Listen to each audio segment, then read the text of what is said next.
पवित्र आत्मा और हमारा अभिषेक होने का मतलब क्या है।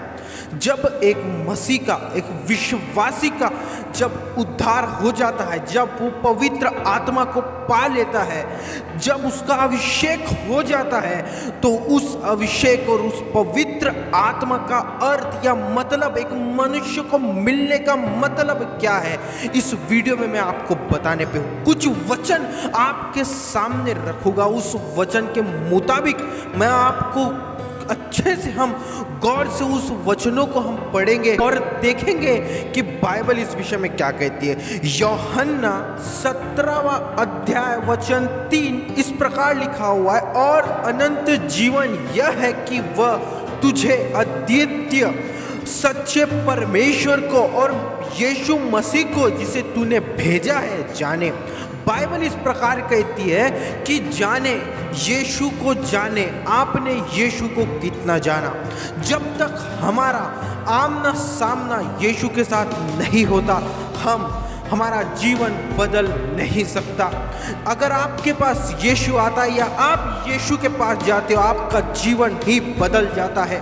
इस बातों को याद रखिए। पवित्र आत्मा आपको क्यों दिया गया है? वो इसलिए दिया गया है कि आप यीशु को जाने। आपका अभिषेक क्यों हुआ है? इसलिए हुआ है कि आप यीशु को जाने, परमेश्वर को जाने, पृथ्वी को नहीं, संसार की बातों को नहीं, है ना। जब एक मनुष्य का यीशु के साथ आमना सामना होता है या वो यीशु के पास जाता है, उसका जीवन बदल जाता है। वो परमेश्वर को जानना चालू करता है। जिस व्यक्ति से पवित्र आत्मा बात करता है, वो यीशु को जानना चालू करता है, वो परमेश्वर को जानना चालू करता है। जिस व्यक्ति का अभिषेक हुआ होता है, वो परमेश्वर को जानता है, वो परमेश्वर को जानना चालू करता है। एक और वचन मैं आपको बताना चाहता हूँ, इफिसियों उसका 1 अध्याय 16 से 17 तक हम पढ़ेंगे। तुम्हारे लिए धन्यवाद करना नहीं छोड़ता और अपनी प्रार्थनाओं में तुम्हें स्मरण किया करता हूँ। वचन कहता है कि मैं तुम्हारे लिए धन्यवाद करना नहीं छोड़ता, और जब भी मैं तुम्हारे लिए प्रार्थना करता हूँ तो तुम्हें स्मरण करता हूँ। क्यों?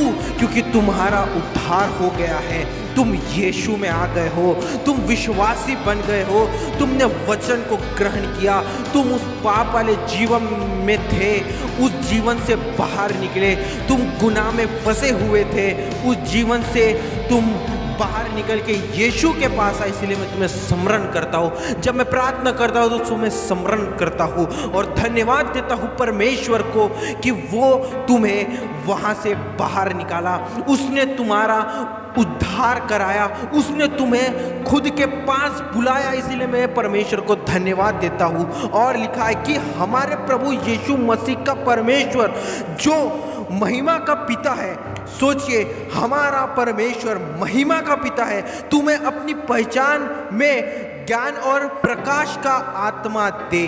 वचन कहता है कि तुम्हें अपनी पहचान में ज्ञान और प्रकाश का आत्मा दे। वचन कहता है आत्मा, हमें पवित्र आत्मा क्यों दिया गया है? परमेश्वर को पहचानने के लिए। हमारा अभिषेक क्यों हुआ है? परमेश्वर को पहचानने के लिए। आपका अभिषेक क्यों हुआ है? प्रभु यीशु मसीह को जानने के लिए। पवित्र आत्मा आपको क्यों दिया गया है? परमेश्वर को पहचानने के लिए।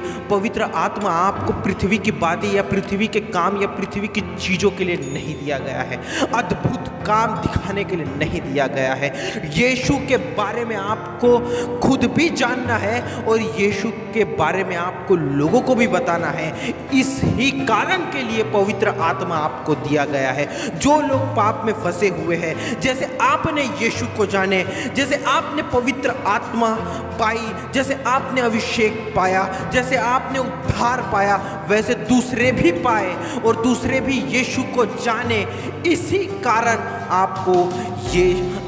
कारण आपको पवित्र आत्मा दिया गया है कि आप भी यीशु को जाने और आप लोगों को भी यीशु के बारे में बताएं। एक और वचन मैं आपको बताना चाहता हूँ, 2 पतरस 3 अध्याय वचन 18 इस प्रकार लिखा, पर हमारे प्रभु और उद्धारकर्ता और यीशु मसीह के अनुग्रह और पहचान में बढ़ते जाओ, उसी की महिमा अब भी हो और युगान युग होती रहे। आमीन। कमेंट में आप आमीन ज़रूर लिखें। जहाँ भी हो ये वचन में आमीन बोला गया, आमीन ज़रूर बोले। वचन कहता है और पहचान में बढ़ते जाओ। क्या आप प्रभु यीशु मसीह की पहचान में बढ़ रहे हो?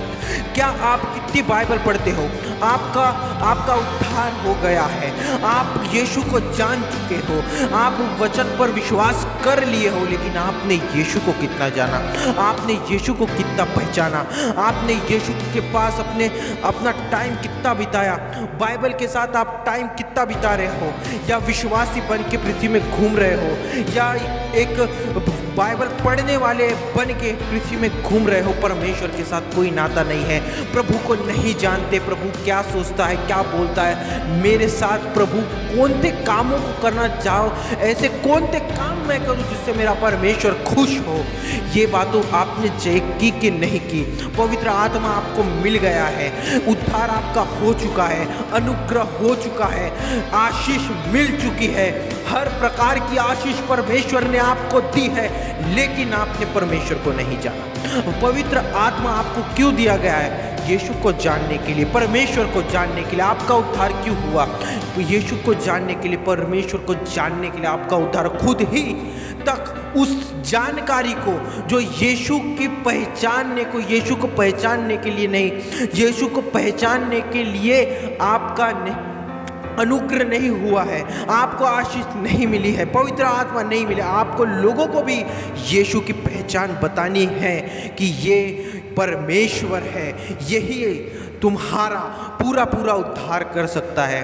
तो मैं आपसे पूछना चाहूँगा कि आपने यीशु को कितना जाना? क्या आप अभी भी यीशु को इतना ही जानते हैं कि वो पानी में चलता है? क्या आप अभी भी यीशु को इतना ही जानते हैं कि वो भूखों को खाना खिलाता है, बड़ी भीड़ को खाना खिलाता है ना? 5 रोटी 2 मछलियों से वो बड़ी भीड़ को खाना खिलाता है, वो तूफानों को शांत कराता है, कोड़ियों को चंगा करता है, मुर्दों को जिला देता है, लंगड़ों को चलने की क्षमता, ताकत देता है। क्या आपने यीशु को इतना ही जाना है? लेकिन मैं आपको बताना चाहता हूँ, यीशु इससे भी बड़ा है। आप जो यीशु ने चमत्कार किए हैं उससे भी बड़ा परमेश्वर है। वो आपको कहता है कि आपने जैसे यीशु को जाना है उसी तरीके से आप भी लोगों को यीशु के बारे में बताएं, यीशु के बारे में सिखाएं, उन्हें बताएं कि यीशु मसीह तुम्हारे पापों, अपराधों, गुनाहों के लिए अपने लहू को बहा के उस करवरी के क्रूस पे मरा, अपने पवित्र लहू को बहा के तब जाके तुम्हें पापों से निजात मिली है। ये बातें बताएं। आप भी यीशु को जाने, आपका अनुग्रह, आपकी आशीष, आपको पवित्र आत्मा इसलिए मिला है कि आप परमेश्वर को जाने। आप परमेश्वर को कितना जाने हो, जरूर इस बातों को चेक करें, अपने हृदय पे हाथ रखें और बोलिए, अपने हृदय पे हाथ रखिए और खुद को पूछिए कि आपने परमेश्वर को कितना जाना? आपने परमेश्वर को कितना जाना? आपने परमेश्वर को कितना जाना? प्रभु यीशु मसीह के नाम आपने परमेश्वर को कितना जाना?